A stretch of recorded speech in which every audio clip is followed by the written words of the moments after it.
Hey, so today I'm working on an H&R revolver. This is a 22 caliber 9-shot revolver. It's the model 929, and on the other side of the barrel it says Sidekick.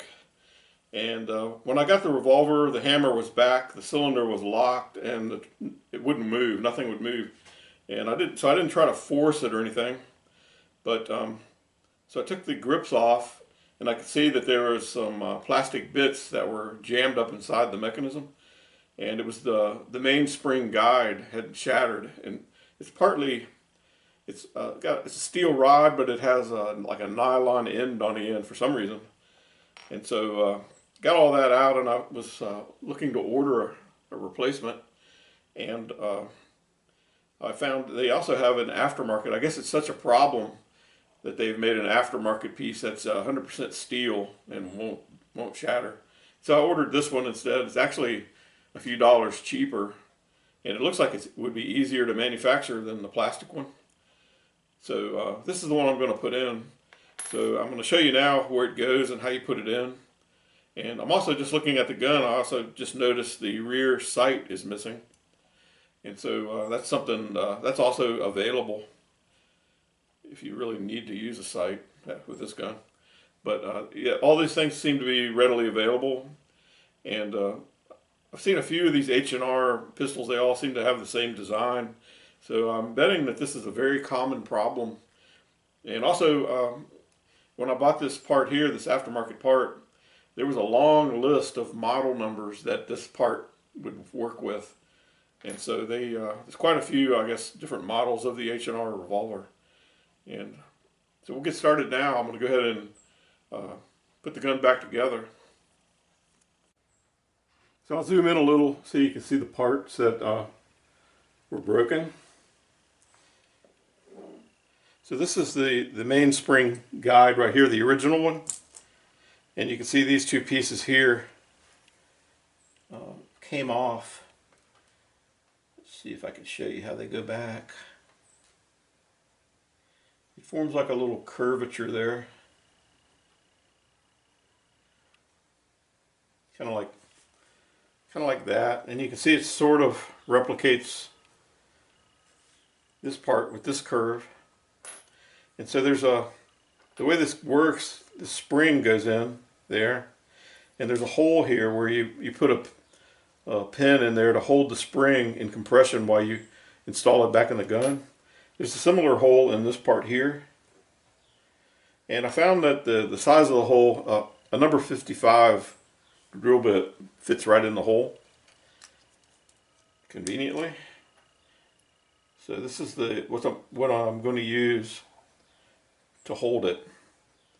And so what I'm going to do, I'm going to put this part in a vise so it won't fly away.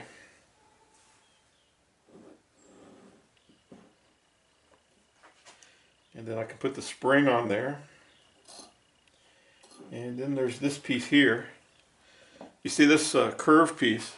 If you're taking your gun apart, and you'll see how this fits, but this curved piece fits in there like that. Let me swing some light around here.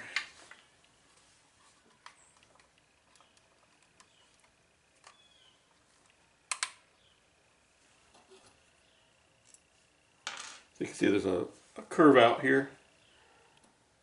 And this goes, it sits inside there and allows it to rock. And so I'm going to put this inside there. Let's see. Hopefully compress it and be able to put this pin in there.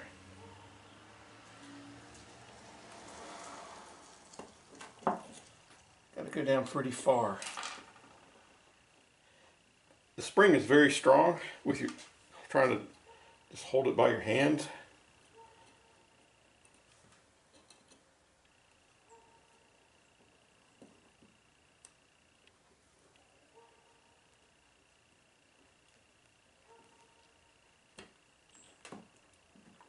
Ooh, got it. So yeah, you wouldn't want to try to do that without pinning it, because it could surely get away from you. And then you might end up losing it. So the way it goes up in there is like that. The curve is around the top, so just, I don't know if you can see that in there or not, but I'll show you if I can.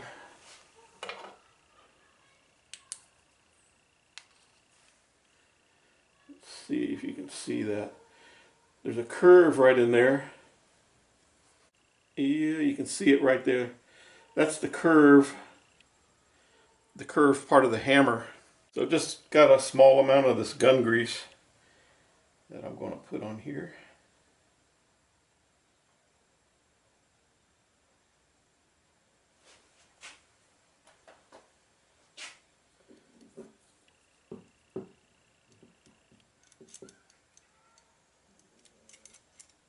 And maybe if I pull the hammer back, let's see, I can just use the hammer to lever my guide down. Let's see if that will work. Yeah, see the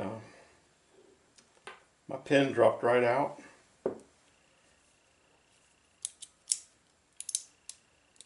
And so that's a very convenient way to lose the pin or get it out of there. You can also cock the hammer and see, put the pin in there now, and then when you release the tension, this piece can come right out again. So that's not a bad way to do it. Now I'll just that back.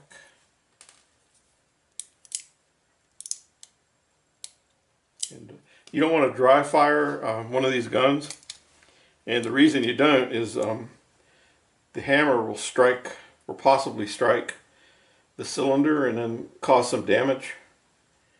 I don't see any damage on these cylinders. So now all I have to do is put these grips back on.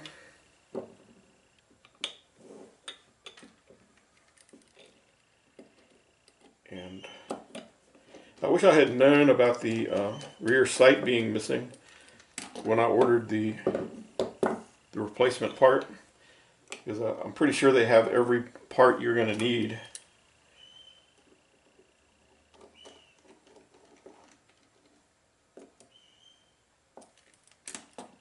So there we go. The pistol's been repaired.